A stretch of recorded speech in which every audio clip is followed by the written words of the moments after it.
Today's Sad Sack episode of the BS Podcast is brought to you by SeatGeek. That's our presenting sponsor. That's the only fan-friendly app for buying and selling tickets for sports and music. You can do everything on your phone. Absolutely everything.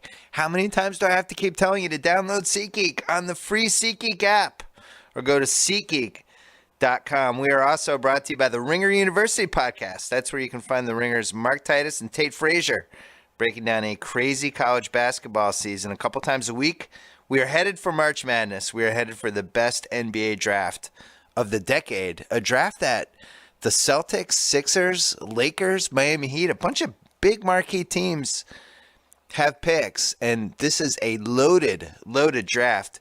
Get an edge on your buddies. Get informed. Subscribe to Ringer University right now. We're also brought to you by theringer.com. That's where you can find my Friday mailbag column during the NFL playoffs, like the one I wrote on Friday. Follow us at facebook.com/ringer. Follow us at twitter.com/ringer. Subscribe to our Channel 33 podcast feed for my Sports Movie Hall of Fame series. Our latest one was Any Given Sunday. I'm taking over that new expansion franchise in Albuquerque. You get to hear me do Pacino imitations over and over again. Anyway, that's it. We are going to have director and my friend Peter Berg coming up later, who just directed Patriots Day. But first, the Cuz. Here we go.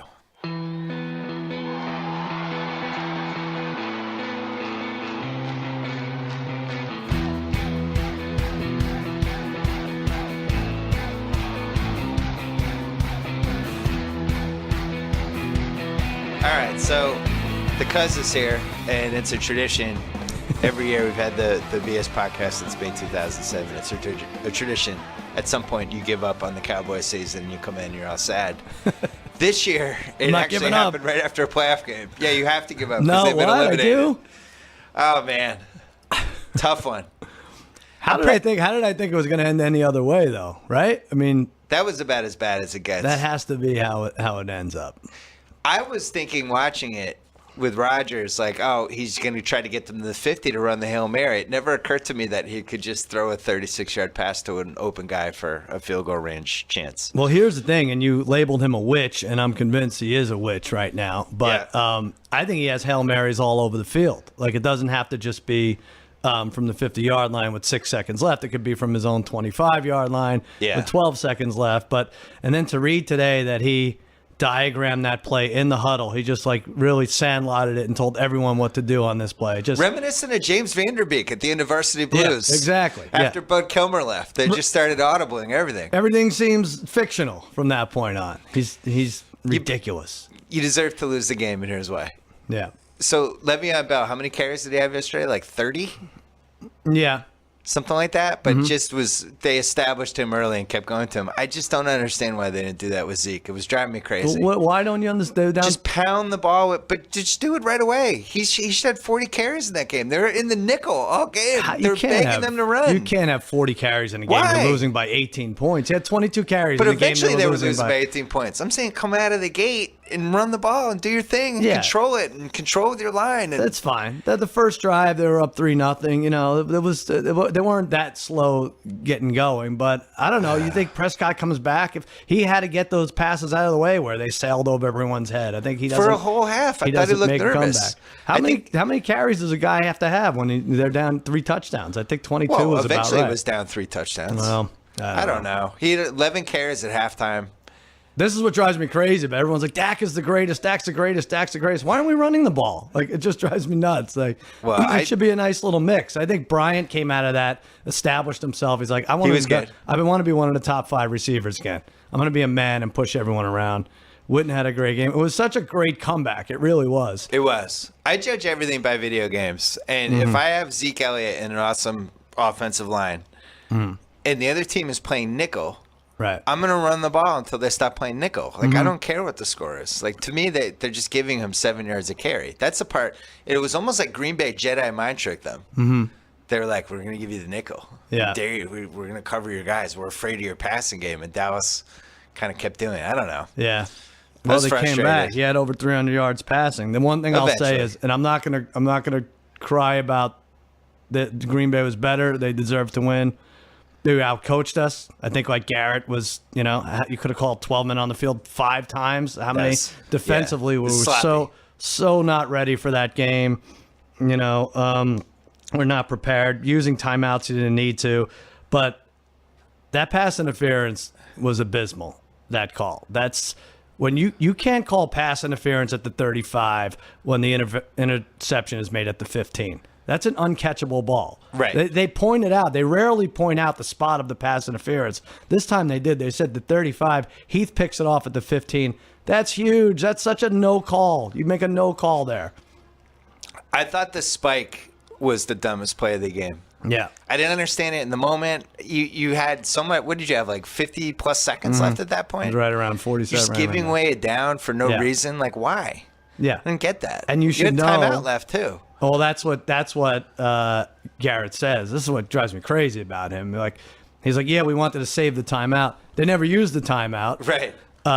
They're wasting it down. You have to think 7 there and not 3. You have Rodgers with 30 seconds. You feel good leaving him 35 seconds I and didn't 2 feel timeouts? good about it. No, I didn't either. Like that should be. You should be going for 7 the way we're pushing them around offensively. Should be going for 7. Well, my default with that immediately was, who's calling? This is Jason Garrett. My default immediately with that is I always go back to Super Bowl 36 with the Rams when we had basically 35 seconds left, something like that, 32. I can't remember what the exact number, maybe 33. Yeah. But you can get any good quarterback can get 40 yards and get you into field goal range with 33 seconds. And I think the way they call pass interference. Yeah, sure. Why not? With that Why said, not go for it? What were they on there? They were on their 35 with 10 seconds left, 12. Oh yeah. I don't understand. But that was after the sack. Yeah. No, I know. I don't. Yeah. I just don't. Well, first of all, that was the lost play in this whole game. I don't understand how he doesn't fumble. How big and strong do your hands have to be? He's holding it with one hand. He's holding from one hand. The guy's nailing him from behind. Yeah. Heath was just so excited, and he's the defensive player of the week if they call that interference right. But yeah, he's holding it with one hand, and they don't get that ball. It's just insane to me. I don't understand how he didn't fumble. I don't understand how he can throw across his body, moving full speed to the left. Well, it helps when you rush 3, but yeah, that it was a ridiculous. Oh, that's pass. Another one. Why not blitz? I'm crazy about this. Is that like a top Garrett. 8 bad coaching move in that game? Yeah, I don't like it at all. He doesn't go for the gusto with anything on the offense or defensively. This is a guy who routinely punts on 4th and 4 from the 38 without even lining up to draw him off sides. I'm the good news Garrett. is Zeke's going to be really fresh for the Pro Bowl. He only had 22 carries. Come on. Thank you. Just pound him into the ground. I don't understand. He's unstoppable. You wanted Romo He's in the there. best player in the playoffs. You wanted Romo in there, didn't you? If Levy, I did think about it at one point. I did think Dak looked a little. That's yet another reason why you maybe ride Zeke in the first half. Dak definitely looked a little like a rookie. Skittish. Yeah, he looked like a rookie. He was like, jumpy. oh, holy shit, I'm in the playoffs against Aaron Rodgers. I didn't think there was any score where they would put Romo in where he'd have a chance to actually win. Like even 21-3, I was like, nah, it's not going to happen. But let's not forget, like Green Bay could have put him away. They were up 28-13. Is that right? 28-13 when he throws that bad pick. If they're running it, you don't need to go for it there. You get everything there. You get a field goal there, 31-13. This isn't even a discussion. How scared were you of Rodgers that whole game on a scale of 1 to 100? All of it. Like 100? Yeah, he's figured it out. He's so locked in. We've all had Jared Cook on our fantasy team, right? We've all had him like for 3 weeks. You waive him. It's like, oh man, he had 1 catch last week. I'm getting rid of him. Like, well, how is he the X factor now? I don't know. It's like Jared Cook. It all changed when Jared Cook showed up. It's like this guy's any team could have had him for 5 years. I love Joe Buck, but when he was screaming, "That's incomplete," I was like, "No, that's a catch. That's definitely a catch." Oh, the one on the side, the last one, the Cook catch. He was like, "That's incomplete." I guess one of the officials was saying incomplete, and one was saying they were going to have to be overruled. But how does that Mason Crosby make a 56-yarder? How does no Cowboy even come near blocking it? Right. You have to kick that so low. Who's that guy, Irving, you have on your team? Yeah. Is he like 6'6"? Yeah, he's a monster. Can't that guy put his hands up? Well, I think because the kick was 30 feet to the left to begin, like all of our guys missed it. Like, how did that hook in? Both of those. Poor Mason Crosby. Nobody's talking about him today. It's like one of the great kicks in the history of the playoffs. Absolutely. 56-yard knuckleball. Yeah. Line drive. Yeah. Then he makes another one. So depressing. What else? One last thing, and I know no one wants to hear it, but Tony Romo goes 12-4 or 13-3 with this team. and at least loses in their first game. That's all I'm saying. That's all I'm saying. All right. Where does he go next year? I don't know. Oh, you're really traumatized. I was so conflicted. Like, I collapsed. I hated that they lost the game and everything, but I'm glad I don't have to root for this team anymore this year. What happens now to Garrett? He just comes back? Oh, yeah. Just running back? Oh, sure. Yeah, Okay. no, he's in consideration for Coach of the Year. What was your biggest surprise of the weekend? That the best game before yesterday was the Texans-Patriots. I know. Just discuss that? I never felt like we were going to lose, No. but I was really impressed by their defense. Yeah. It was a little 07 Giants-ish. They really were laying it on Brady. I started to get worried. But we always used to talk, going way back to when Favre was in the playoffs, about old quarterbacks in cold weather. Mm-hmm. And right around that, I was watching with Tate, actually. Right around the second quarter, I started thinking, like, this is an old guy in 22-degree weather just getting the shit pounded out of him. Yeah. It did make me nervous, but thank God for Brock Osweiler. That was it. Yeah. He out Osweiler himself. It was a weird game, though, because we've seen football playoff games like that before where you're supposed to win. You take the early lead. Everyone relaxes. Then all of a sudden, Brady throws a bad pick, field goal, Deion Lewis kick return fumble. All of a sudden, it's 14-12 or 14-13, Right. whatever it was. And the crowd's dead because it's cold. And that was the thing we should have realized when they moved that game last night. Mm-hmm. You have that night game when it's 22 degrees. How loud can it really be? Everyone's bundled up. You can't make that much noise. Right, yeah. Roethlisberger said it was really loud in there, but it's hard to believe it was that loud when it's that cold. Back to the Patriots real quick. We'll do every game, I think. But first of all, what was I going to say? I'm sorry. Although the man of the I just want to talk about the man of the year. Gronk is the Walter Payton man of the year, and Nance has to announce it, and they have graphics of him like just being a buffoon. He's on the Gronk cruise. Yeah, but fun. They had everything but the cruise there.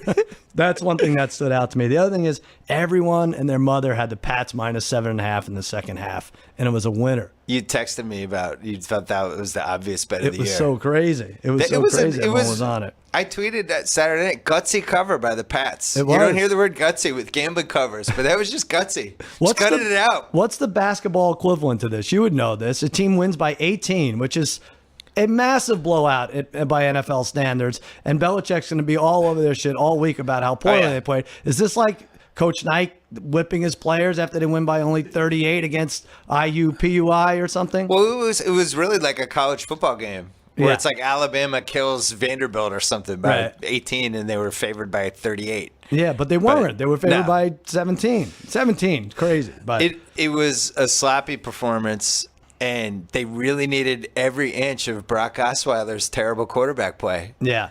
If they had, I'm trying to think of a decent quarterback who could have been in there. Alex Smith. Right. He's about as decent mediocre as it gets. Is it maybe a touch above?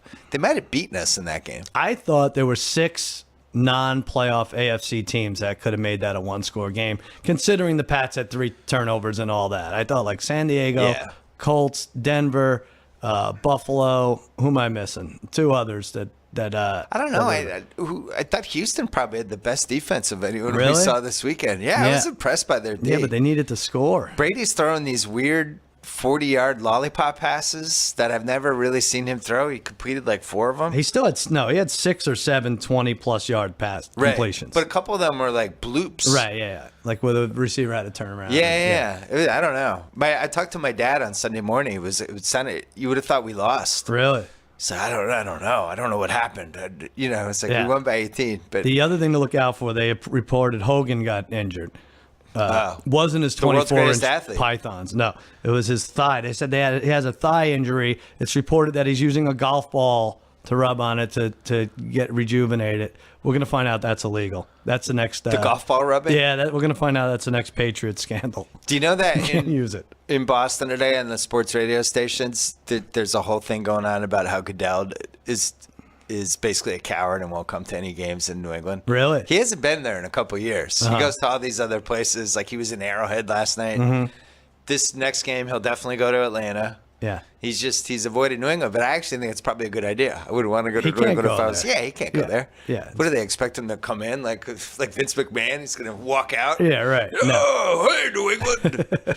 I don't think that's happening. No, it's Boston Bomber, Goodell, Aaron Boone. Those three. Don't come back. And the British. And the British, oh yeah. Those horses will make it. Yeah, so that was. I mean, we basically had the favorites covered the first 6, and we did not really have a good game. 6, right. You're right. Yep. And it was like, wow, are the favorites really going to go 8-0? Mm-hmm. And then pretty early in that Cowboys game, you could tell the Packers were at least covering. Yeah. What was it, 4? It ended at 4.5?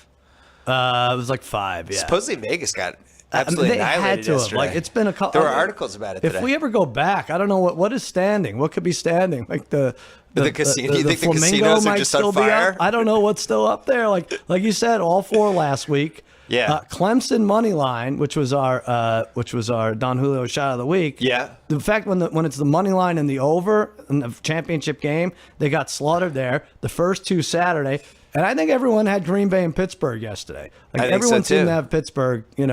Rarely do you see the quote unquote hot team coming into the playoffs in each conference and they both just stay hot. Yeah. Usually one of them that gets upended. Right.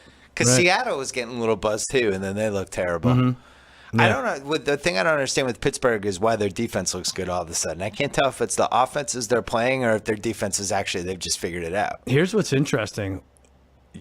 I think your team going into the Final Four has the best defense. When does that happen? Interesting. That's never happened. There's would've- no Carolina around, no So Denver. maybe Pittsburgh? Would you rather have New England's defense or Pittsburgh? I don't think it's by miles, but let's not forget Pittsburgh. Matt Moore had like 14 completions in a row last week. So True. I think they're kind of they play hard nosed, but they're kind of soft also. It's a weird combination. I think yours is the best defense right now. It's James strange. Harrison spends $350,000 a year in his body. Do you know? They I said know. that yesterday on the show. I know he makes It's unbelievable. He's 38 years old. He makes 135 grand, but he spends $350. He spent $350. Yeah, 38 years. I didn't know if you knew his age because they only mentioned it 750 times. 38. I don't know how he's doing this, Al. I don't understand Let's it. talk about that game for a second. So they move it. It was everything we expected. But before it even they kicked off, this is your boy Goodell. They're dying for a reason to get a primetime Sunday night game, day before Martin Luther King Day. Happy Martin Luther King Day, everyone.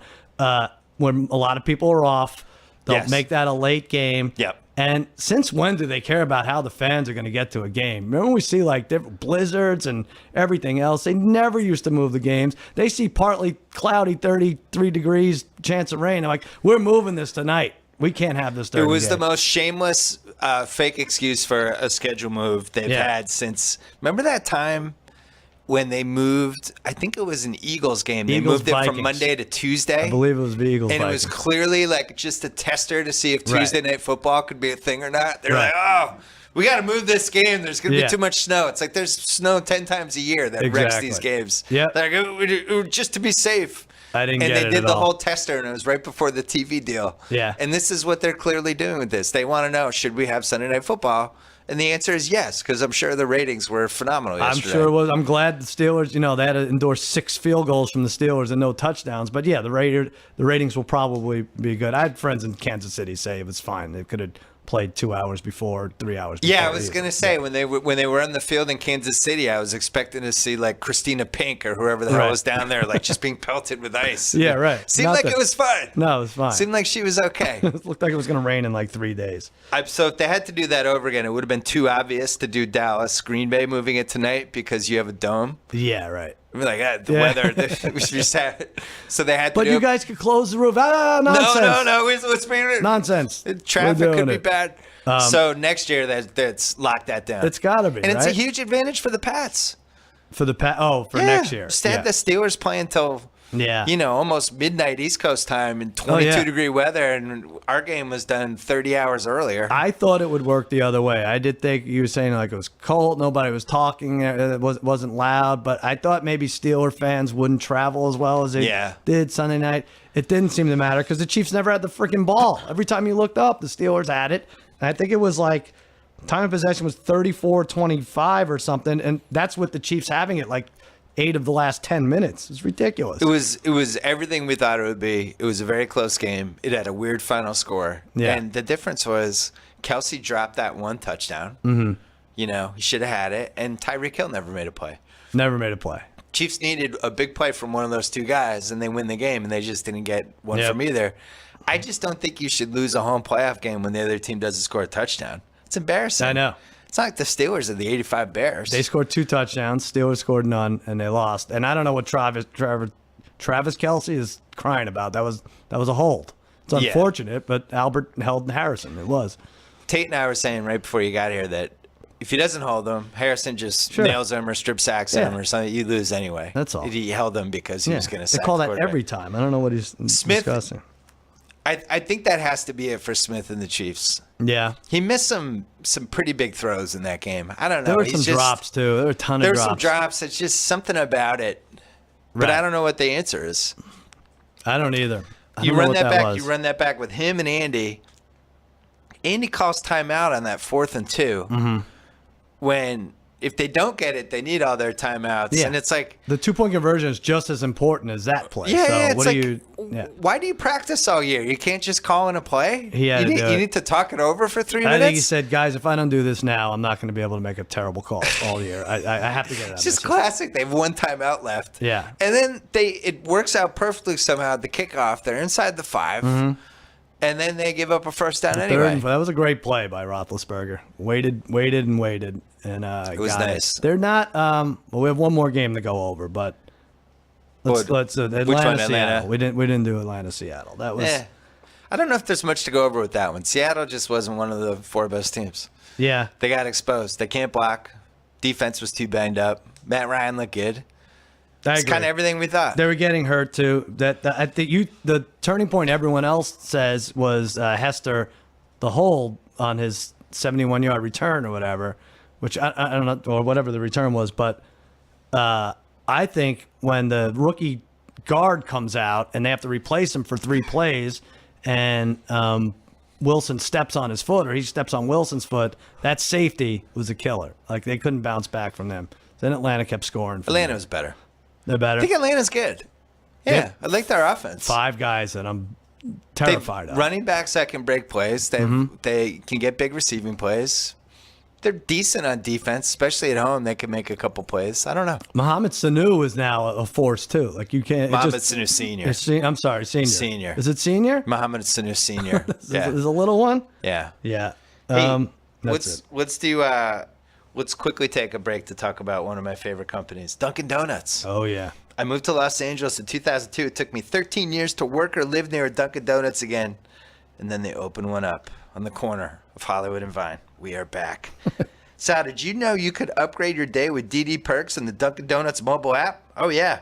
There's a bunch of benefits with DD Perks. The first being that you're in a free beverage just by enrolling. It also has the on-the-go ordering, so you can order ahead from your phone, speed past the line in the store, and go. It's like TSA for coffee. Everyone hates you though, right? No, you bathe in their hatred. okay. DD Perks members also enjoy special offers. You can even choose to pay right from your phone with the Dunkin' app's DD Perks. Everyone deserves an upgrade. Download the Dunkin' app. Enroll today. Speeding past the line may not be possible at all locations, but it is possible at some of them. It's my dream come true to speed past the line to get coffee. Visit ddperks.com for terms and conditions. And the other thing we got to do is the Don Julio shot of the week. I have an idea for this. I have an idea too. Okay, What's go. your idea? Well, my idea is you take over completely and pick the winner of Golden State Cleveland tonight. I could do that. I was thinking we do our Oscars thing. Oh, okay. We could do that too. Don Julio, the world's original handcrafted tequila with multiple unique tequilas, including Don Julio 1942, the best luxury tequila you ever drink. I don't have a feel for Golden State Cleveland because I don't know. You know what the spread is? Golden State home. Where's the game? It's Golden State home? I would say Golden State by 8. Yeah, that's exactly right. You don't have a feel? I would say Cleveland plus 8. Let's do it. We'll do that as Cleveland Don plus Julio. 8. Yeah. That's it. All right. Yeah, I think They just I have their think, number and we'll keep it close. I think Kyrie really loves playing them. Mm-hmm. The Corver thing will be interesting. Okay. Yeah, it'll be close. I find it hard to believe the Warriors are going to blow them out. All right. I had another idea for Don Julio shot of the week. Yeah. The Denzel bet we may or may not have You done. love this. Denzel's plus 400 to win Best Actor. Yeah. Casey Affleck's minus 500. Denzel's winning the Oscar. Let's give that out. It's more than a shot of a week. Yeah. It's a big machine gun shot of the week. Denzel's winning the Oscar. So he's second, right? Yeah. Casey Affleck. He's winning. People are is- voting for him and Viola Davis. It's going to happen. Who won the Golden Globe? Casey Affleck, right? Red herring. Yeah. That's the only thing that. Denzel. These guys are going to be filling out their ballots. They're all over 80. Casey Affleck minus 500, Denzel plus 400. Yeah. Gosling plus Lock it 600. down. And then Lock it's down. all- Denzel's really good in that movie. All right. The movie's about Okay. 30 minutes I like too long, it. but he's great in it. Well, I don't know why I'm agreeing now. I agreed Saturday when you made but me put money now, on it. Now we're giving it to the public. All right, right. let's do the lines for round 3. All right, Sunday, 3 p.m. Pacific, Green Bay at Atlanta. I said 3.5, and you said 3.5. We both said 3.5. The actual line right now is 4. It's been jumping around 4, 4.5, 5. Sorry, back down to 4. Does that line end up at 3? I don't think so. You think 3.5 it Yeah. ends up? Because it went up against Seattle and it went up for Dallas against Green Bay. So people are pounding the favorites. One thing to know here, over-under is 61.5. Highest postseason over-under of all amazing. time. Before that, it was 2012, 59.5, New Orleans, Detroit. New Orleans won 45-28. So Falcons and the over is 34-30 would be the final. How something could you like take that. under? You can't take under, right? I'm saying, yeah, the No, over. I know. Who's going to take under? 33-30, they don't cover. They played in Week 8. Atlanta won 33-32, didn't cover. I know I had it. And 40 to it's really, I mean, to hit that, the Packers have to get to at least 24. unless everything's 40 a to field 24 covers. goal, right? Unless That seems everything's really a field high. goal, I know. Well, on a teaser, it's not as high. We'll figure it out. Are you sure that line's not going to go to 3? People think Rodgers can like walk on water at this point. Yeah, maybe. I don't know. Even when he throws interceptions, like Buck and Aikman's like, that's the receiver's fault. Right. Or like that play with Allison when Allison didn't cut across on that third down. Yeah. And Rodgers is just yelling because Rodgers yells every time he doesn't get a first down. It's Right, always right. someone else's Yeah. fault. And Well, that's Aikman's not like, the- well, that's Allison. Allison's got to fight through. It's like you watch the replay. What's he going to do? Knock the guy over to get open? Well, that's not the Geronimo Allison everyone's become accustomed to. I know. Come on, Geronimo. Who are these guys he's throwing to? This I know. is crazy. I know. Jared Cook, Richard Rodgers. I don't know. I mean, Atlanta. By the way, I could be convinced of picking any of these 2 of these 4 against the spread. I don't see Atlanta scoring less than 38, though. Less than 38. Yeah. Unless it's all field goals or something. Is there anything to Matt 5 Ryan is going to touchdowns. win the MVP? Rodgers, not that he needs more motivation, but No. this is nice to just go. Now you're going through the MVP. You wipe off Dallas. Yeah. Well, first of all, you wipe off the Giants. The Giants fans feel like they own you. They can go to Lambeau and beat you. You Right. beat them. You wipe off Dallas, Dak, Zeke Elliott, Jerry Jones. You get that done. Great comeback. All that's a great comeback from the comeback. Then you beat the MVP, and then Brady is in the final round. Right. It is kind of set up nice for him. Yeah. Well, also, he's got a chip on his shoulder because they keep talking about the 4 best quarterbacks. Even though he's going to be MVP, probably Ryan's big odds-on favorite right now.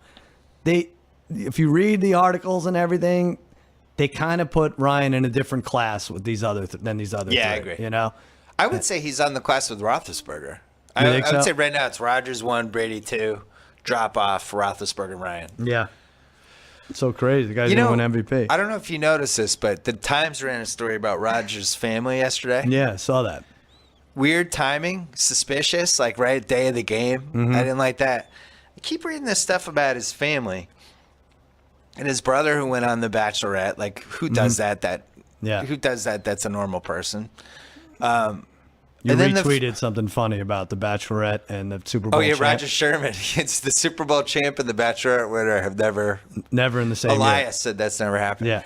But everybody seems to be looking at the family part, but nobody seems to be asking. Maybe there's a reason he distanced himself from the family. Yeah. Just throwing that out there. I haven't heard that possibility discussed. Like, No. we see this all the time in sports, and for some reason with Rodgers' family, it seems unrealistic to people, but it shouldn't. Maybe they were like asking him for money. Maybe they were trying to leverage him in all these different ways, and he felt like he had to distance himself. I mean, we know celebrities, like families can be pretty rough. Yeah. Families can ask for stuff. Families can want this, that, the other thing. Got cousins coming out of the woodwork. Oh.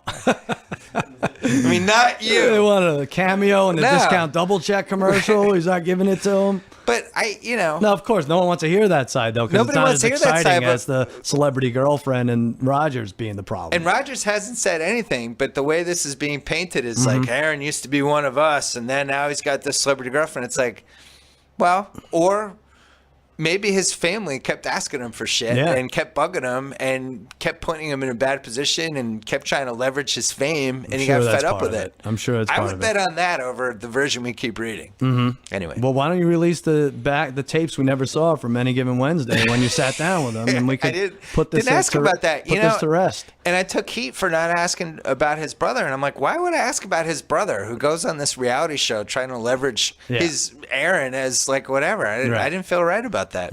Anyway, I thought that was shitty that article came out. Of course. The day of. And I think Jerry Jones engineered it. It was bad for karma. It worked well. It definitely worked. It's great. And now your game. 6:40 Eastern time, Pittsburgh at New England. I think we've been doing this too long because we both picked the same for both games. 3, I said 6, right? 6. We both had 6. And it is 6. So there's a tease here with the Pats and the Packers, bringing them to 10. Yeah. 10.5. Could that line go to 4.5? Sure.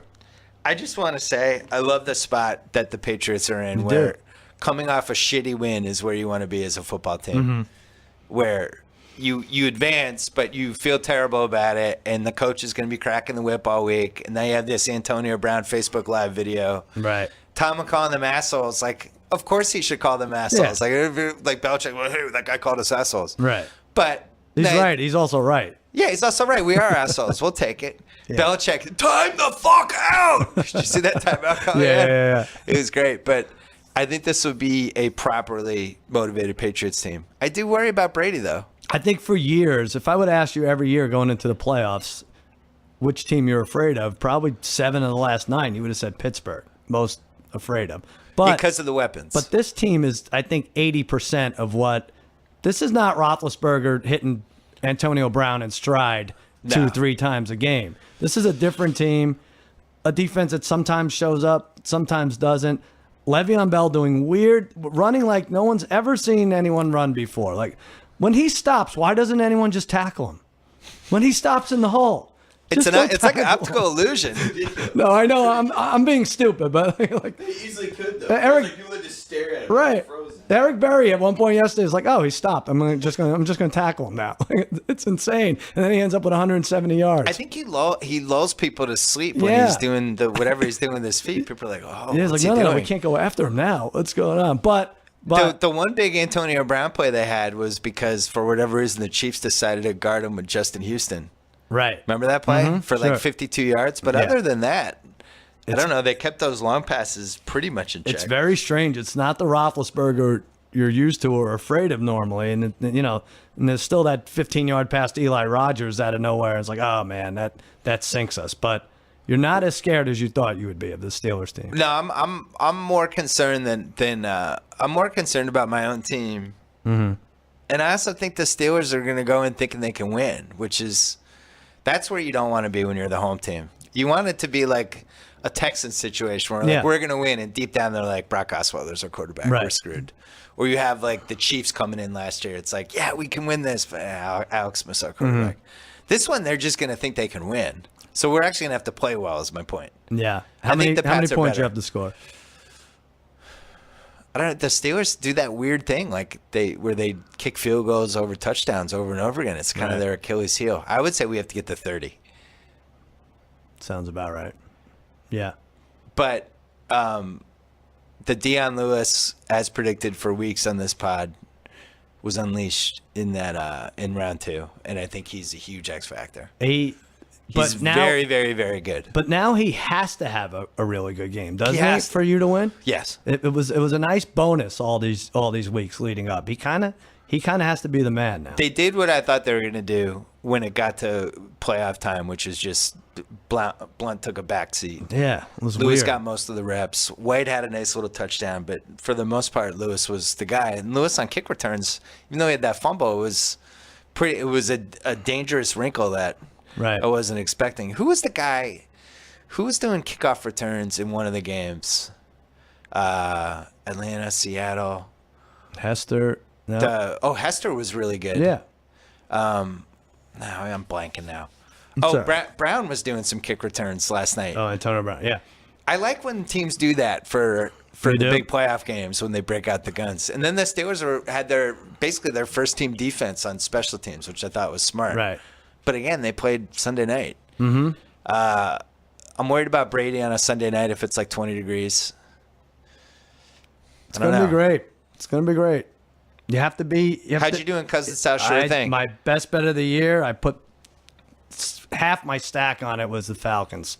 Oh, And had a nice. it made it a little interesting towards the end, but that was a win. And then I won with the Green Bay New England teaser, which you didn't need to tease. And then the Chiefs blew it. We hit though. both of our teases. We did. That was nice. Yeah. I had to talk you. You had to talk me into it, and then I had to talk you into New England. That was the thing about the New England game. Like, no one thought the Texans would come back, even if it was 11. But because of gambling, everyone was locked in for the last hour of that. It's like, oh, well, they cover on a two-team teaser. Whoa, they're covering the actual spread. This is insane. The Will Fuller drop for a touchdown was the spread right there. It would have been 24-20. Right. And if they had stopped us, they would have had the ball with a chance to win. And it just right through his hands. That was Willie Mays, though. That wasn't like he was looking at it the whole time over his shoulder. That was like, I'm going to look up directly into the sky, and I have to catch it right there. But because it was he basically open. the same one Kelsey missed. Maybe we underestimated how hard that catch is. Yeah. Especially in the night games. Mm-hmm. All right, cuz. That's what it. happens? Give us a Romo prediction for your Don Julio second shot of the week. What team? I'm going to say, I hope Houston, but it's complicated if it is. Houston. The $25 million cap hit. What? Let me ask you this: What do you get for Tony Romo in a trade? He decides where he wants to go. No, but what did Dallas? What You is get Dallas? like a fourth round pick. Fourth round. Well, just because he gets to decide where he wants to go. If he's like, I want to go to Houston, it's like, all right, Houston, what do you get for Tony I don't Romo? think Jerry gives up. First of all, freaking Sam Bradford got a 1 and a 3 for Sam Bradford. Romo's You 37. could He's get had 2 like or 3 40 years. surgeries. He's better than Sam Bradford for the next 3 years. Come on. You don't think think you you get get a second 2? rounder? I think so. Plus, if Jerry's going to take that chance, he doesn't want to lose the state of Texas to Tony Romo, right? I mean, I think he does well by him. Why but wouldn't he do Denver? he could do Denver. But like you said, then What you're, about one of the LA teams? it's cold, and then you're under Elway. No, you want to be able to win the division the year you get there. Romo could get a bye with the Texans. LA Rams? Cardinals? I don't know. Should we talk about Superfly Snooker real quick? Yes. Or do you think it's weird? No, I think we should. All I'm think going we to say is Ooh, we're going long on this. We might have to bump Pete Berg. oh, that'd be great. What a feather in my cap. Let's do Superfly real quick, and then we'll Yeah. go. All Okay. right. Passed away yesterday, 73-year-old. A little tainted by the probability that he murdered somebody. I will say, It's hats off to the Lehigh County Police Department for botching that investigation. Otherwise, we never would have seen Superfly as we know him. Right? Wow, it definitely was a botching. Yeah. Yeah, I'm conflicted because, before this investigation came out, this would have been like, oh my God, Superfly died. I Right. got to write a column, and now Yeah. it's like, God, clearly he murdered somebody. Yeah. It sure seems like the facts support it. It's pretty close. But I will say, when he got on the cage against Backlund and missed in 1982, that Yeah. was the single most exciting wrestling moment of my life. Really? Yeah, that was number one for me. Okay. Number one. He goes up. He's Yeah. on the rope. Mm-hmm.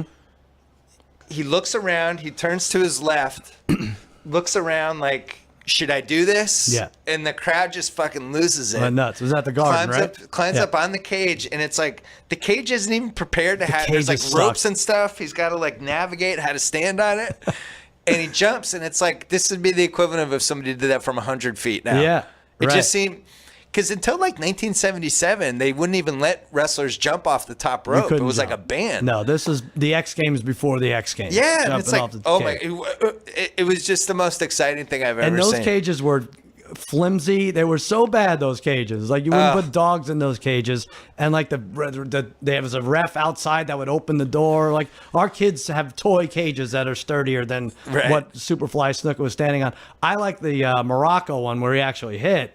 Well, Now so that was a year later. Yeah, right. So what I found out, I was researching yesterday, the MSG match was in 82, like in the late spring, early summer. Backlund? Yeah. Yeah, Backlund Snuka. And then 3 months later, same match in Toronto, same miss from the top of the steel cage. I'm starting to wonder if wrestling's rigged. You know, they used to do that a lot. They'd have a card at Madison Square Garden, and then they'd go to like a high school gym, and I would be there, and it was like exactly the same finish. And I was like, wait a minute. I got to still believe. I saw Big John Studd versus Bob Backlund in MSG, and then in Boston Garden, and the match ended the same way. Same way. Yeah. But it's like Santa Claus or the Easter Bunny. Sure. You're like, you know deep down, but you're like, that's weird. I can't believe Studd fell for that again. Twice. Like, you talk yourself into it. Didn't he remind? But the Morocco match, so he headbutts. Morocco's the champ, and you think, oh, Snuka's not going to be a good Intercontinental champ. How's it going to have? How are they going to do this? So he's killing Morocco's blood everywhere. He headbutts Morocco, who goes flying over the top of turnbuckle and out of the cage. So Morocco wins the match. Yeah. And that was the great thing with MSG. They ring the bell like 40 times. Like, yeah. Ding, ding, ding, ding, ding, ding, ding, ding, ding. Like, okay, match is over. He brings him back in, suplexes him, and then goes to the top of the cage and lands, unlike the Backlund match, lands on Morocco, who's like sitting up, kind of waiting He's for it. catching him, yeah. I think it was so high at that point. Right, exactly. But it was like the legend of the Snuka Backlund. It's a full year later when he does the Morocco thing. So when he goes up there, the crowd loses its mind again. Right. That was great. He also he jumped off Andre's shoulders. Oh, yeah, against the right. Samoans, which was, probably higher than the top turnbuckle, right? Oh, It's like definitely, yeah. 7 feet, 6.5 feet up in the air. Yeah. And that's one of the best matches on YouTube. The afros are incredible. Oh, yeah. Snuka, Andre's in full afro mode, and then the two Samoans. And they're all not climbs up. Andre, but they're all related, right? Snuka, the Samoans. The Snuka and the Samoans were a little related, right? All these guys.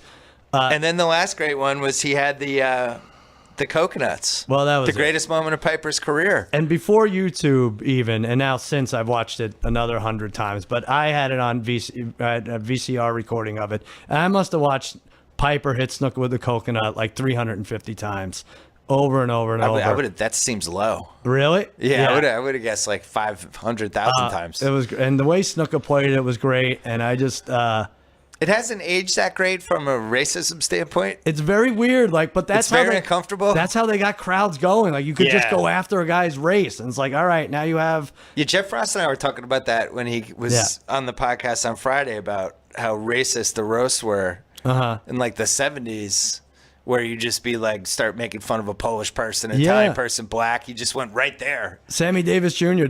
Fake laughing over his vodka. Like, yeah, really. Like, they're making eyeball and black guy jokes about him for an hour. Right. But so Piper Snuka, like, hitting him with the. You want to, here's one coconut, two coconuts. He's counting bananas, and Snuka's barely saying anything, and then gets the coconut to the The side other of one the was head. Ray Stevens. Didn't Ray Stevens pile drive him on the Yes, concrete? he did, yeah. That was before that. Freddie Blassie. That was before That Morocco. was when he switched away from Albano, went to Buddy Rogers. It was Rogers' corner where he with the heel turn. But the pile face drive, turn. I remember thinking like he really dead. died, like Yeah, he me broke too. his neck. Oh my God, what happened? It turns out Yeah. Jimmy Snuka had a hard head. But Piper said Snuka was never the same in real life after the coconut hit. what do you mean? He said his head injury, like that would be that's what the NFL would be talking about now, like hitting him with the coconut. Oh, like the guy in the Chiefs yesterday who got to come back that in was one crazy. play. That was ridiculous. He's past the concussion protocol. He's Yeah. back. It's like the guy clearly got nailed in the head. They didn't have a concussion protocol anymore. No, nothing. Snuka. That was it. Well, I will say, as a young kid growing up in the early '80s, Snuka climbing to the top rope was the most exciting thing happening. It Definitely. really was. It was like that. Michael Jordan. It was all these kind of tipping point moments as we kept climbing athletically. And Let Snuka, me tell you something, brother. terrible interview. Yeah, awful. couldn't really get the title because he was such a bad interview. But wasn't it for like about 9-10 months they could headline cards with him? He didn't need to have the title. Yeah, Snuka Morocco. There's all Snuka matches. anybody. You thought he was going to kill whoever it was. Very, very athletic in the ring. Great athlete. Great wrestler. Cousin Sal, sure thing. Check in Thursday morning, I think. I'm on a roll. I will have 2 winners for you. I'm in the black for the season. Nice. Jimmy Congrats. Kimmel Live. It's a rerun tonight, Martin Luther King Day. Later in the week, Vin Diesel, Bill Maher, Anthony Anderson, and the brand new LA Chargers. Joey Bosa and Phil Rivers will join us. Oh, the LA Chargers. Feel the excitement. Cuz, good job by you. Good job by you, Billy. All right, before we get to Pete Berg, I want you to stop wasting money on expensive takeout. What if you signed up for Blue Apron? For less than $10 per meal, Blue Apron will deliver you all the fresh ingredients you need for a delicious home-cooked meal. They have the highest standards for ingredients.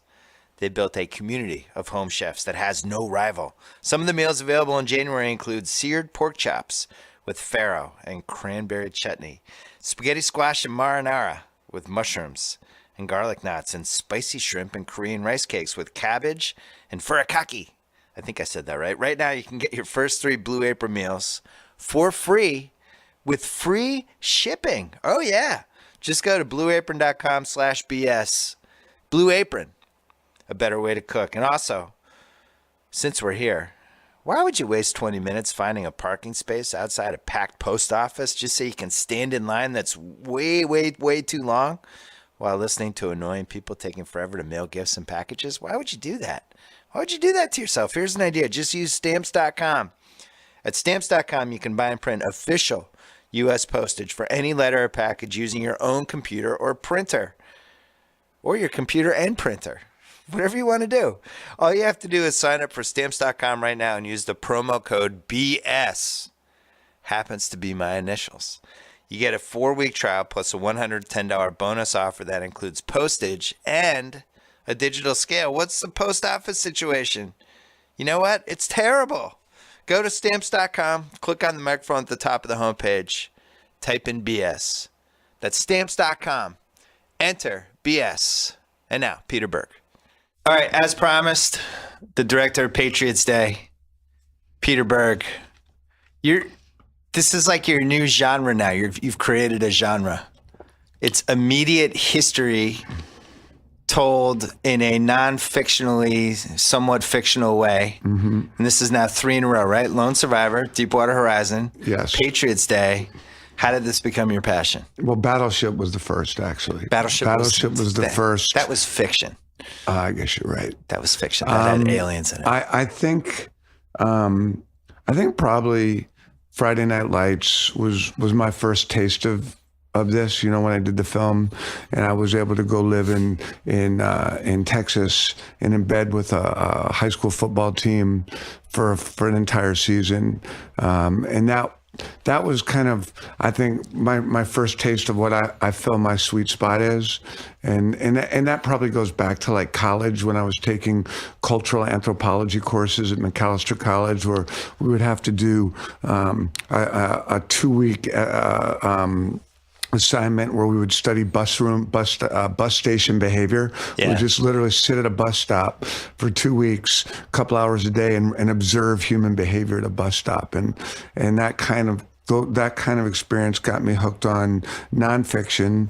And with Mark Wahlberg by my side, we both kind of realized that these are the kinds of stories that get us going.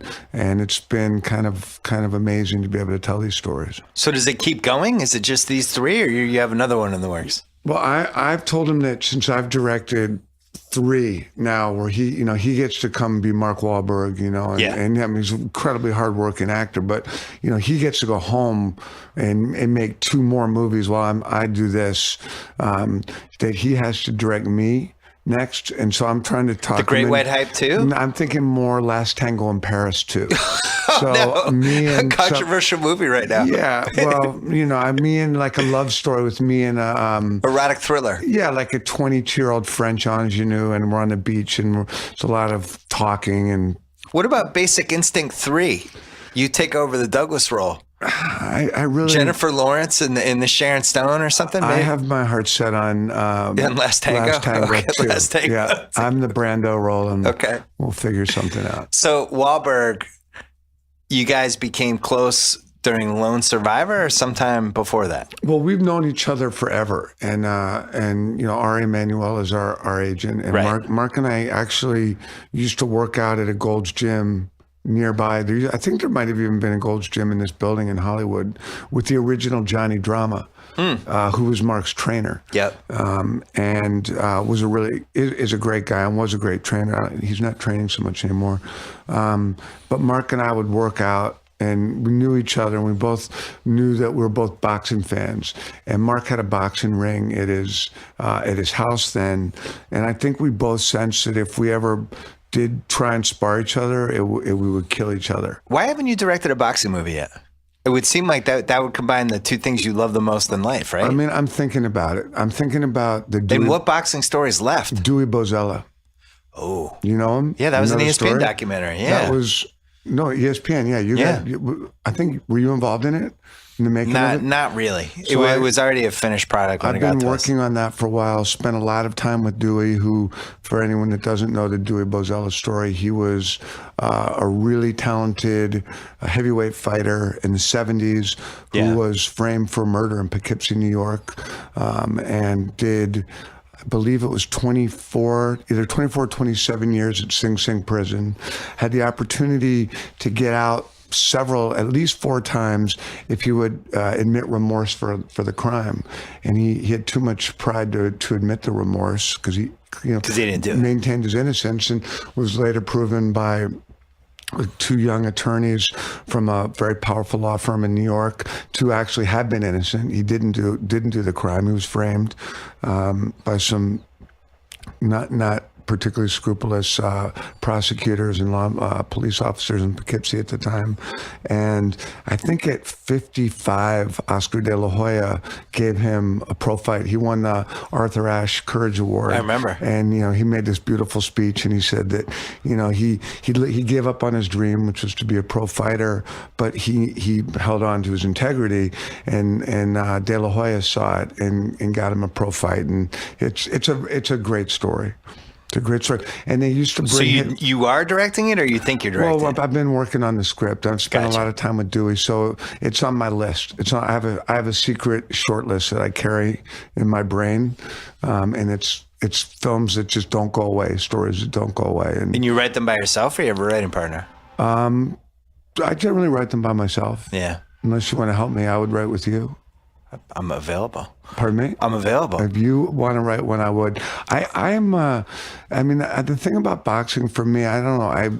I love it so much, and I feel that it's kind of a part of my life that keeps me sane, and a long time ago I decided, not to invest in a bar or a restaurant or, an amateur baseball team, but to, with Gary Shandling, open up a boxing club. Yeah. And, that's always been kind of an escape for me and something that I have a tremendous amount of passion for. And I could see doing something maybe in the documentary space, particularly about the just absolutely horrific state of boxing today, and how these incredibly talented young fighters are having so much trouble getting any kind of notoriety or making any money, and the business is really being driven into the ground by some petty corporate rivalries, and that interests me quite a bit. It has no governing body really whatsoever. No. It would almost be like if the NBA didn't exist and Westbrook and Durant just had to constantly figure out how to get games going with LeBron and Chris Paul. And That's it's right. ludicrous. And there was no league. So it would be like if there was anybody in the world could stand up and say, I am the NFL and this is the Lombardi Trophy. It's the Lombardi Trophy, the Butkus Trophy, the Lawrence Taylor Trophy, and then people just come together and play, for whatever trophy they decide they want want to play for. And the numbers, the separation of wealth in pro boxing between the top tier. Now that Mayweather's sort of out of it, but I mean, I remember when you and I went to the Mayweather Canelo fight. Yeah. And I think however many hundreds of millions of dollars Mayweather made, you never know exactly what he made. If you looked at the undercard, the fighters fighting right under him were fighting for $45,000-$50,000, and that's generally the way the business goes. So, but what doesn't make sense is people want live sports more than they ever have before, and you have all these different networks that are just dying to put. You have FS1, you have FS1 2, you have NBC Sports Network, ESPN1, ESPN2, you have Twitter and Facebook and all these different platforms. I would think this would be the best possible chance to get paid to box, right. And yet it's such a mess. It's the opposite. Well, you've got these organizations. You've got Bob Arum, you've got Oscar De La Hoya, you've got this gentleman Al Heyman. Jay-Z dipped into it for a second, yeah. And now Oscar De La Hoya's ex-partner Richard Schaefer have started these separate promoting companies, and these guys hate each other's guts and want to do each other in. So if you have a talented fighter that fights for Top Rank and who's ready to fight, all he wants to do is fight. He's a incredibly disciplined, well-trained athlete. And the best fight for him is an Al Heyman fighter. These two guys won't let the guys fight. They won't. Right. And then you throw in the rivalry between HBO and Showtime, right. And it's just a mess. Somebody needs to just take a bulldozer, flatten the entire industry, and restart it. This is why we need a sports czar. Everything you're laying out. I've been pushing for the concept of a sports czar for 10 years in columns. All sports? The person is just in charge of the president, because we have czars and all these other things, right? We have a drug czar. And you go down the line, there's all these different people who are in charge of different... Who would you appoint besides yourself? Because I would definitely support you as sports czar. I would appoint myself, and I would have a great group of people around me. And as sports czar, if you were like today appointed sports czar, yeah. First of all, what would we call you? Czar Simmons or czar? I'd be the sports czar. So when you walked in, I'd have to work for Trump, so I'd have to reconcile that to some degree. But when you walked, we don't call you the sports guy. I still call you Bill. Would I, if you were the sports czar? And no, you call me Bill. We'd stay on a first name basis. Okay, good. But boxing, I would just be like, look, we're blowing this up. The UFC has created a model that actually, for the most part, works. We're emulating this. We're trying to get every up-and-coming boxer to go this way. See, the reason the UFC was able to do that was because you didn't have the Bob Arums and you didn't have Oscar De La Hoya and Al Heyman and all these different guys who they sign these guys young and then they just hoard them and they become assets. Right. And that's what the UFC's been able to avoid. Now, the problem with the UFC is that, they have... And this is a problem with boxing too. No health benefits, no unions, no real protection. Well, no players association. I mean, right. That's something I've no rich lawyer fighting for them. If you because one way to reinvent boxing would be if the top 20 fighters, in the world, I don't, depending upon what ranking. The problem is there's like 8 different ranking organizations, but you can pretty much agree on who, just based on money, the top 20 fighters are. If they all basically said we're unionizing or we're going to form some sort of a fighters coalition, and we're not going to fight unless X, Y, and Z happens, you might see some movement there. But you would think the big advantage would be speak the same language. Yeah. The fighters literally, so that's a problem also. Yeah, that's true. Well, you also have the promoters take so much that you'd think the advantage of starting a federation or whatever and giving the boxers more of the money would actually be an advantage. But I just think it's so crooked and so corrupt that all these different places will throw their bodies in front of anything, Well, so you support my candidacy? 100%. I support it. I will do whatever I can do. Can we talk about Chandling quickly? Absolutely. So I haven't talked to you since I talked to you on the phone about it, but we haven't talked about it on a podcast Since Kerry passed. Yeah. Did you go to the Apatow? No, I was out of town. You were out of town, right? We had. That was one of the coolest nights that I've spent this decade. I heard, yeah. It was really, really great. There were over 1,000 people there, I heard. Yeah, and it was done the right way. It was like a celebration, but it was heartfelt, and it wasn't false in any way. How did you become friends with him? through Bob Dylan's boxing gym. Bob Dylan, still has this. A lot of people don't know Bob Dylan's a passionate boxer. I mean, he still boxes. And Bob Dylan, the Bob Dylan, the world-class, famous Hall of Fame singer. He's a singer, song and dance guy, from what I understand. I believe he just won a Nobel Prize. As a matter of fact, I heard about that. And he has a gym in an undisclosed spot in Los Angeles, and I was invited to come work out there, and you never knew who you would walk into at that gym. You literally might walk into Bob Dylan, you might walk into Mike Tyson, you might walk into Oscar De La Hoya. The first time I went in there, I walked into Gary Shandling.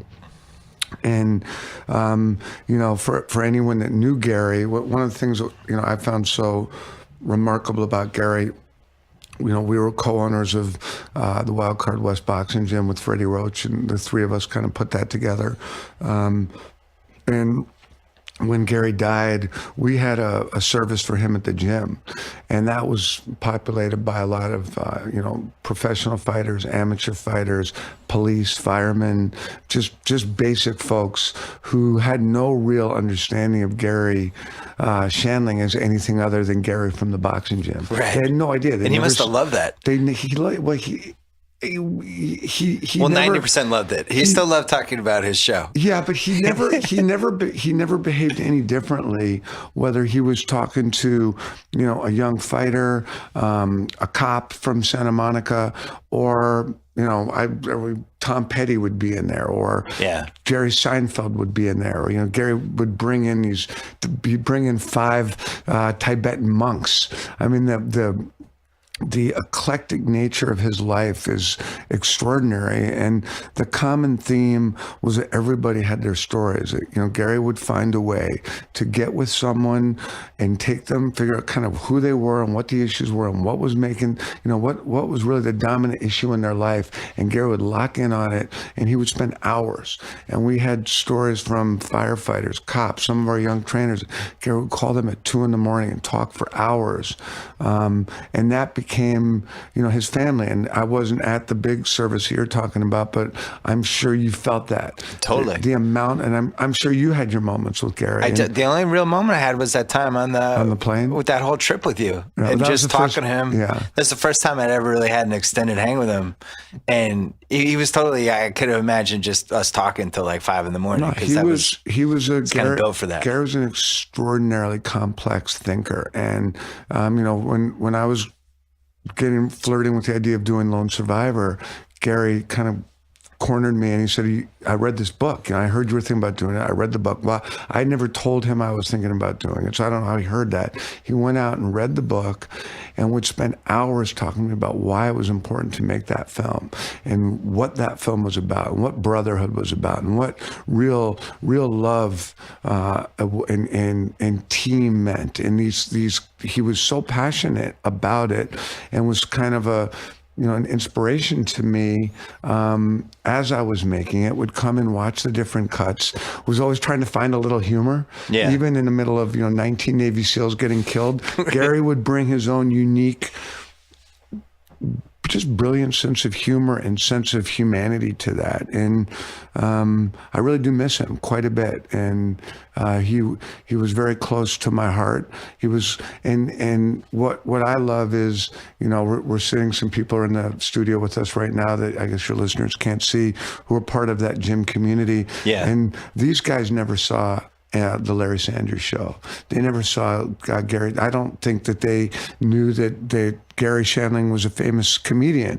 They just knew him as Gary from the gym. Yeah. And he never, whether he liked that or didn't, he certainly allowed that to be. He could be the most argumentative. If he was mad or he was upset about something, he was vicious in his pursuit of what he perceived to be justice, and that was part of his charm. But I do you miss think? him. You always hear the word genius get thrown around, usually to people that don't deserve it or don't totally deserve it. Do you think he was a genius? Yeah, I mean, I think that think that Gary had, I'm all about, like, I just refer to people as having active brain chemistry. Yeah. Some people's brain chemistry is a little more active than others, and I have friends that are probably diagnosable as manic depressive or bipolar or whatever, psychological term gets bandied around. And I would say I don't think that person's bipolar. I just think they're very, they've got active brain chemistry. And I don't think Gary was bipolar at all. I think his brain chemistry was absolutely unparalleled in terms of how complex whatever neurons and endorphins and things fly around a brain. I've never seen anything like it. And there was never a short, easy, casual conversation with Gary. If you walked up to him and decided to engage, you had to be ready for a 4 or 5 hour conversation, 2 hour phone. It was always one of those phone calls into your ear. Your phone starts heating up in your brain, and you have to beg to get off. I mean, Gary would just keep going. It was almost like a competition. It was a test to see how much of his brain you could take, and he wouldn't stop until you declared mercy. I'm so mad. I was supposed to have him on a podcast, and he lives here, so I was like, "Oh yeah, we'll do it." And it's like but there was never an impetus to do it. And at any point, I could have just said, "Let's do it. This is the week." Well, you just think like, "Oh, I'll do it. Yeah, I'll do it next month," and it just never happened. And it's like such a regret for me. You should watch. I think it's available on DVD. He did this experimental, I don't even know what you would call it, interview series that he did. One with Seinfeld, one with Tom Petty. Yeah. One with Alec Baldwin. I remember with Alec Baldwin, I walked into the gym one day and the two of them were beating the shit out of each other in the gym. I mean, like, because Gary was a surprisingly good boxer, and he was also just dirty, right? So he would ask for a break, or he would, clinch, or just basically stop fighting for a second, let you disengage, and then just punch you in the face as hard as he could. Yeah. He would, and you knew when you were sparring with Gary, you just basically had to assume you were going to get hit. Like to ignore the bell, because when the bell signaled the round was over, he might pretend like he acknowledged. And him and Alec Baldwin were and Alec was not in great shape at that particular point in his life. So I remember being concerned that both of them were actually having heart attacks when I walked in to the gym, because the sounds they were making, and they fought till they were exhausted. And then Gary started this interview. That's when the interview started. I think there was blood and sweat and snot and, just every human fluid you could think of. And I don't think Alec had any idea how hard Gary was going to come after him. And Alec had been repeatedly punched in the face by Gary and had to then punch Gary back. And Alec, at the end of the day, is probably tougher. But they did this crazy interview laying on their sides, 55-year-old men having punched the shit out of each other. God. And Gary then started the interview, and he did, and it was genius, and not to use that word, but it was kind of genius. He did one with Seinfeld where they just sat on a bench in Central Park, and Gary wouldn't talk. They just stared at him until Jerry started sort of awkwardly to try and make conversation. Yeah, figure out what Gary's game was. And Gary said he just wanted to, manipulate space and time and convention of conversation and all of that sort of thing. So yeah, Gary is missed very much by many. One of the reasons I wanted to have you on, other than I hadn't seen you in a while, I really liked your movie. I took my kids. Patriots Day. I took my kids on Christmas Day at 11 o'clock. Wow. 9 years old and 11 years old. Wow. Yeah, and I knew it was going to be,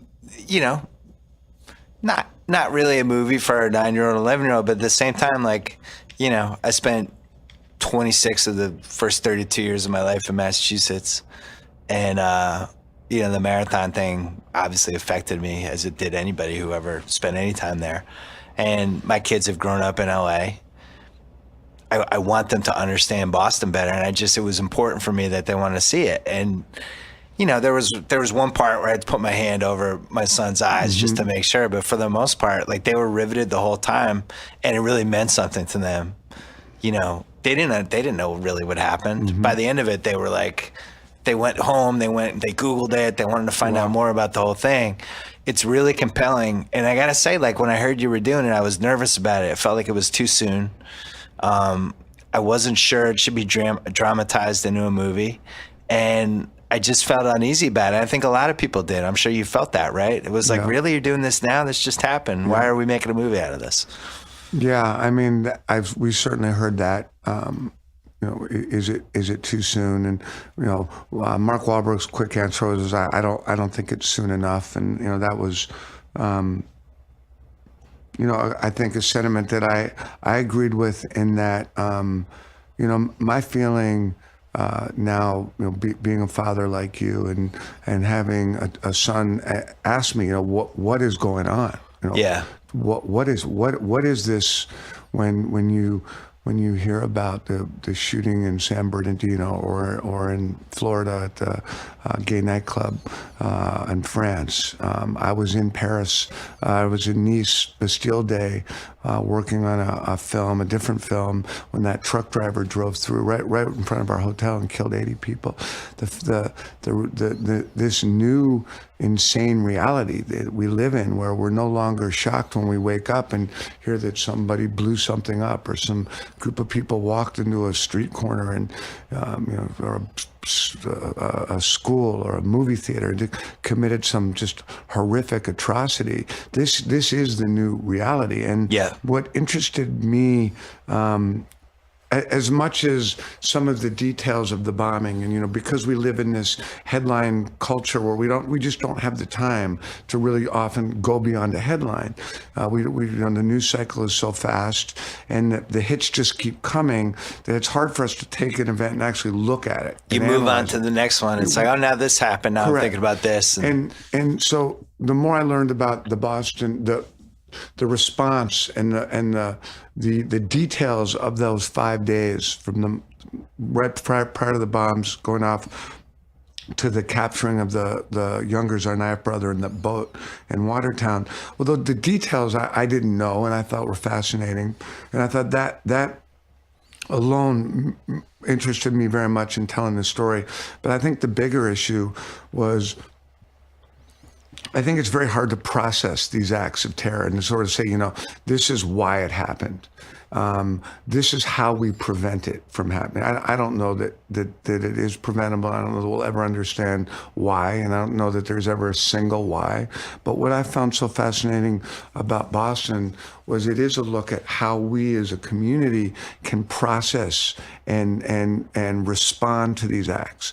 And what people saw in Boston was that this absolutely barbaric, cowardly, just really sociopathic action that was designed to terrify and destroy and to break bonds had really had the inverse effect. And the way that community came together, and the way that love ended up sort of flourishing, and these bonds were formed between people who never ever would have met, was very affirming, and I felt comforting, and that was a big reason why I think both Mark and I wanted to tell that story. Certainly not to revel in the horror of that day. Right. And we tried very hard not to do that. You know, we believe there's a line of taste that you can't always articulate, but you know when you've crossed it. We wanted to show some of that, but what we really wanted to show was how an event like that hurts, creates extreme pain and grief, but also pulls people together. And we felt it was not too soon to tell that story. And you captured, in my opinion, you know, probably my single favorite thing about Boston, which is Boston. Everyone in Boston loves Boston, can't understand why anyone would ever leave Boston, and is very protective of Boston. And when this whole thing happened, you know, and who knows, every city is different. But with Boston, you knew that people are going to be like, fuck this. Yeah. We're finding this guy. Yeah. We're running the marathon next year. Yeah. These guys aren't breaking us. Yeah. But I think, you know, what people, if you're not from New England, the marathon, it's it's literally a holiday for people in Massachusetts. You know, it's one of the few states that has its own holiday, and it's this 3-day weekend, and it's the best day of the year, and the weather's gotten nice again. And whether you're from there, whether you're a college kid there, it immediately means something. And for somebody to mess with that, 4 people died. There were roughly 30 amputations. Right. Leg amputations. And that was one of the most chilling things in the movie is when one of the terrorists says how they should have put it higher. Yeah. It's like, oh man, why didn't we think of that? And I thought it did a good job of, at no point was I, sometimes in movies you root for the bad guys, or there's a scene where you're like, oh, I kind of see.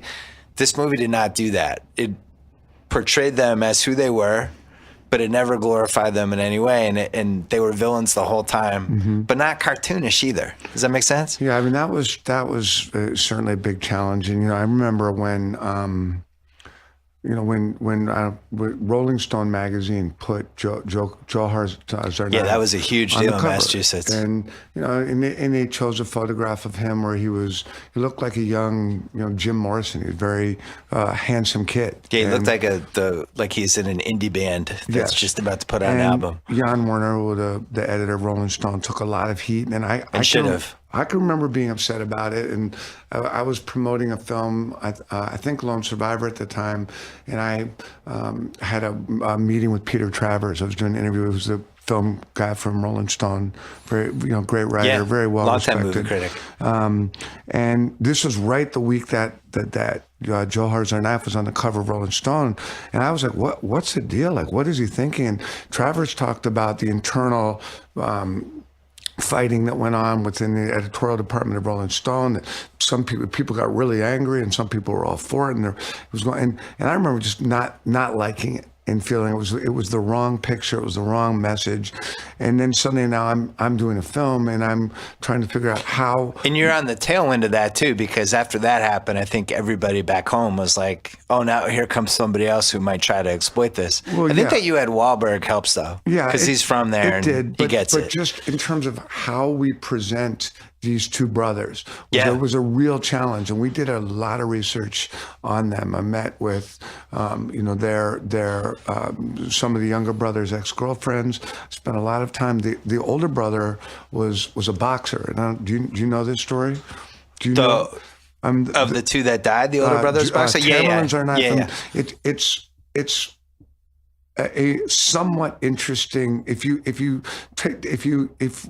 look at these two individuals, this wasn't like September 11th, where 19 Saudis, basically snuck into America, Muhammad Atta and his guys, and hijacked these planes and then all died. These were two brothers who were very deeply assimilated into American culture. These guys you see at Starbucks. One guy's selling pot in college. Was selling pot. The younger brother selling pot, had multiple girlfriends, was a wrestler.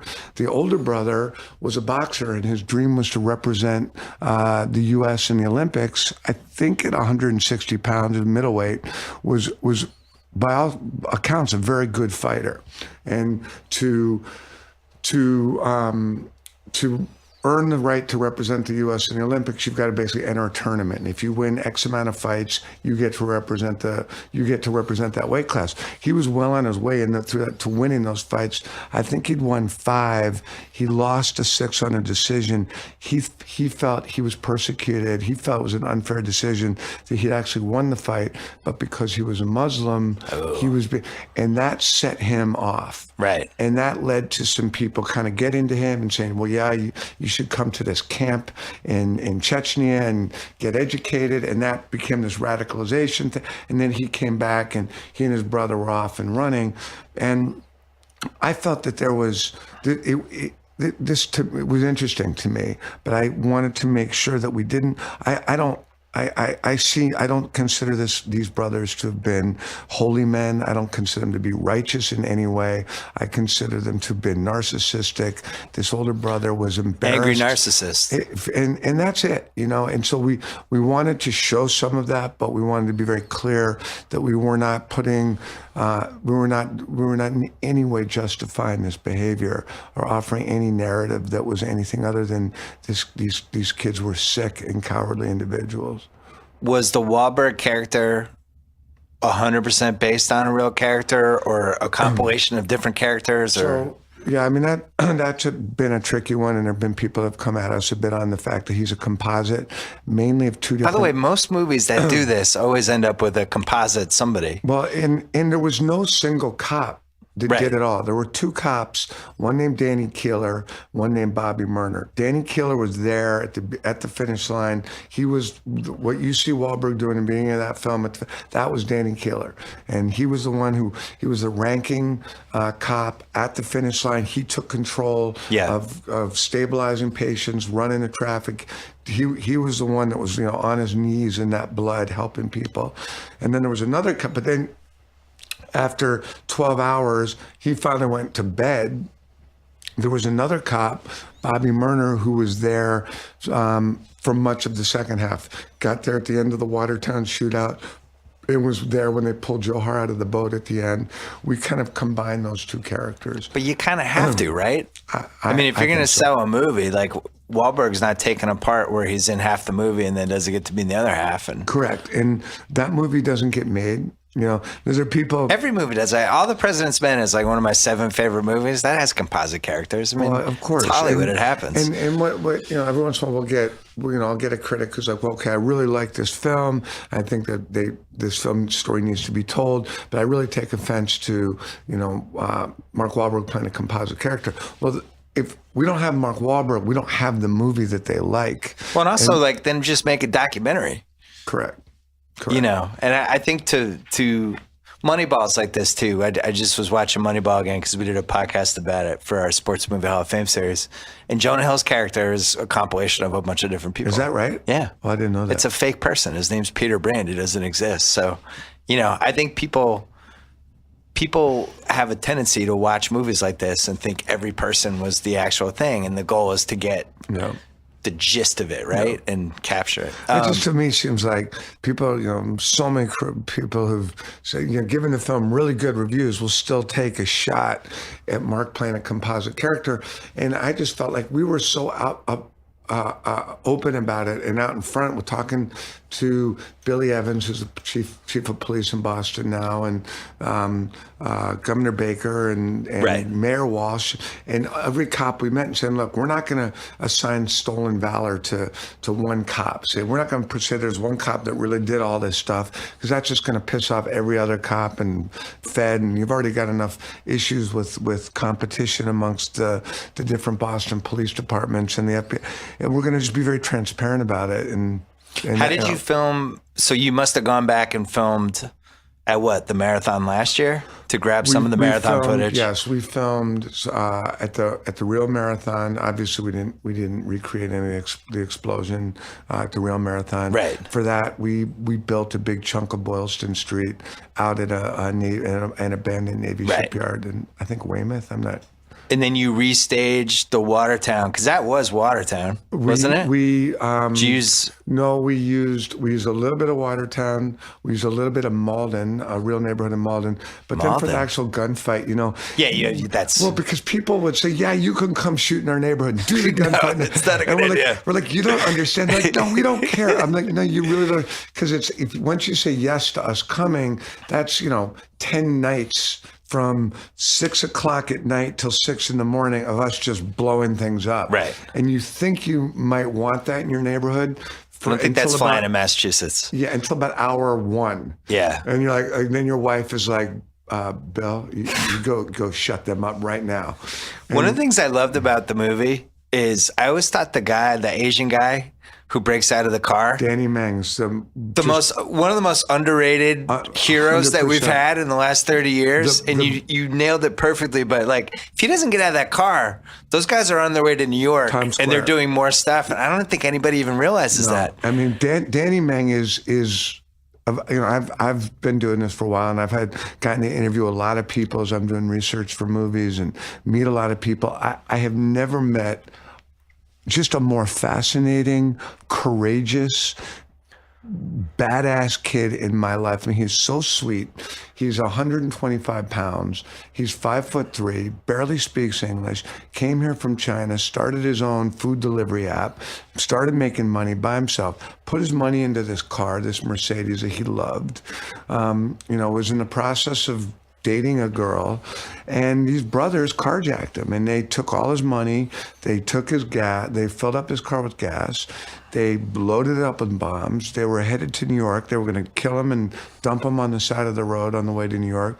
And he planned and executed this escape. And which is the most gripping scene in the movie, in a movie that has a lot of gripping scenes, but that one is like your body that nobody in the theater moves for 90 seconds during that scene. It's like you just can't think, you can't but think of how would you react in that situation? Would you have the courage to do what he did, or would you just freeze and? I think he was smart and he weighed the math, and he was just like, these guys just exploded 2 bombs in the marathon. Like, I'm definitely getting killed if I don't get out of this car. What he told me was, when he was sitting in that gas station trying to work up the courage to undo his seatbelt, push away this gun, open the door, jump out.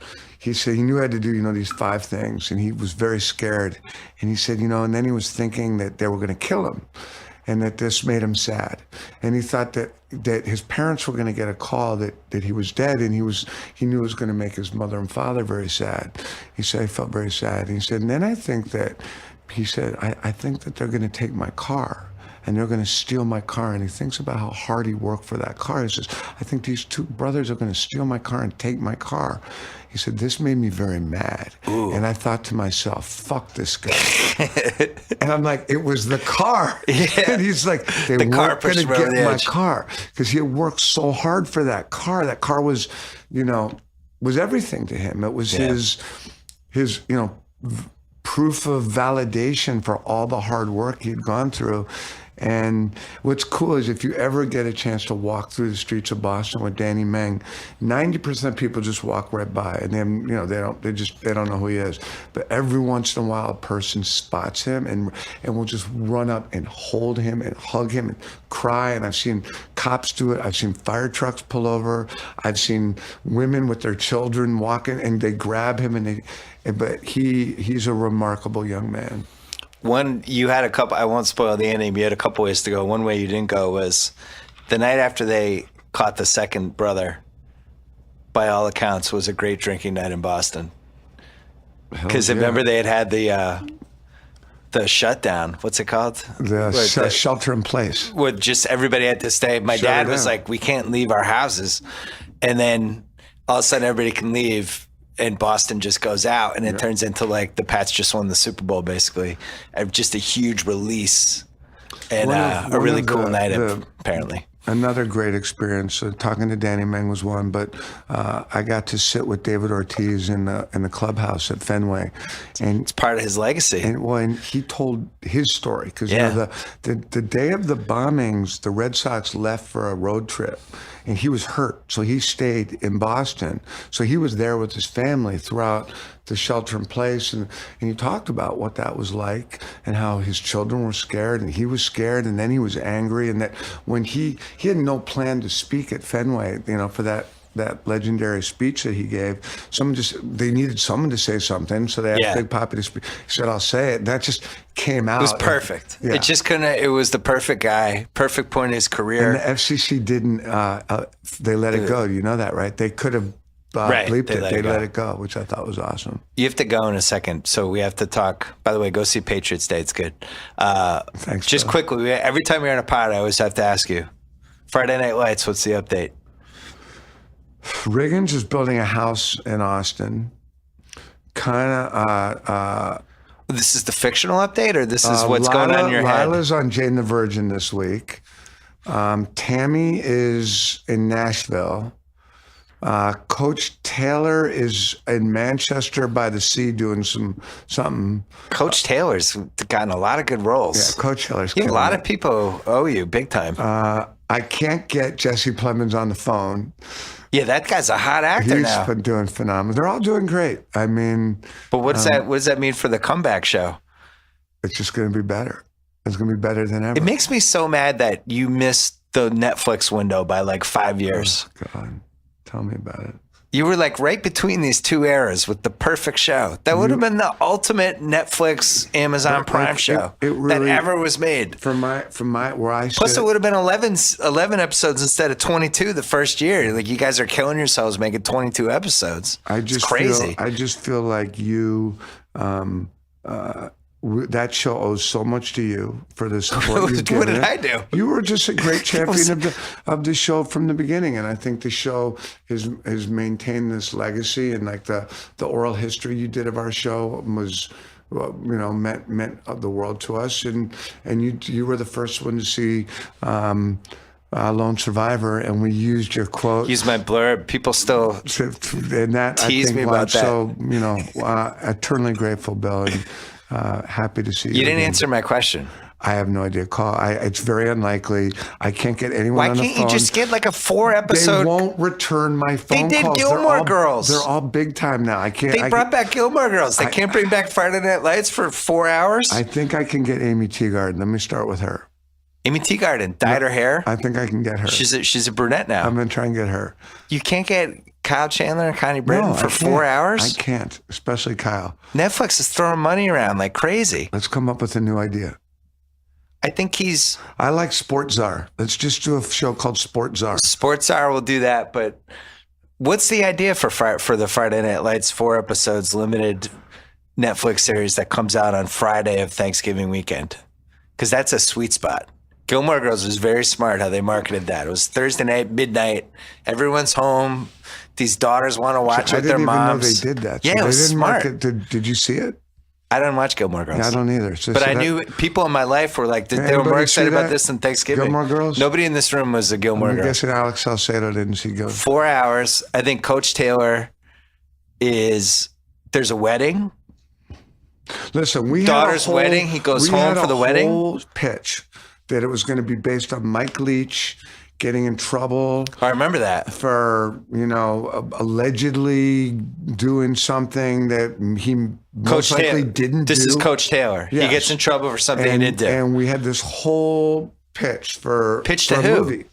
And Jason Katims worked pretty hard on it. And it's still ongoing. Well, that was another issue for years. Jason Katims became a very lucrative showrunner person. The Jason Katims business is a good business. There's a lot of, I know. All right, Pete Berg, you have to go. Taft Thirds hockey tomorrow night against, I believe, Berkshire. Be there. All right, come back and we can figure out the Sports Czar stuff. Pete Berg, thank you. All right, thanks to SeatGeek. Buy and sell tickets on your phone by downloading their free app right now. Thanks to BlueApron.com. Get your first 3 Blue Apron meals for free with free shipping. Go to BlueApron.com/BS. Thanks to Stamps.com. Click on the microphone at the top of their homepage. Type in BS. You get a nice big 4-week trial plus a $110 bonus offer that includes postage and a digital scale. Stamps.com, enter BS. Thanks to Channel 33. That's the Ringer's Pop Culture Podcast that features Bachelor Party Jam Session, The Masked Man, our gaming podcast, achievement-oriented, and brand new sports movie Hall of Fame podcasts like the one we had last week about Any Given Sunday. Subscribe to Channel 33 and all of the Ringer's other podcasts on your favorite audio platform. And if you want to hear more football this week, listen to the Ringer NFL Show. We have a bunch of good stuff coming up on that podcast this week. I will be back later in the week. Until then, thanks.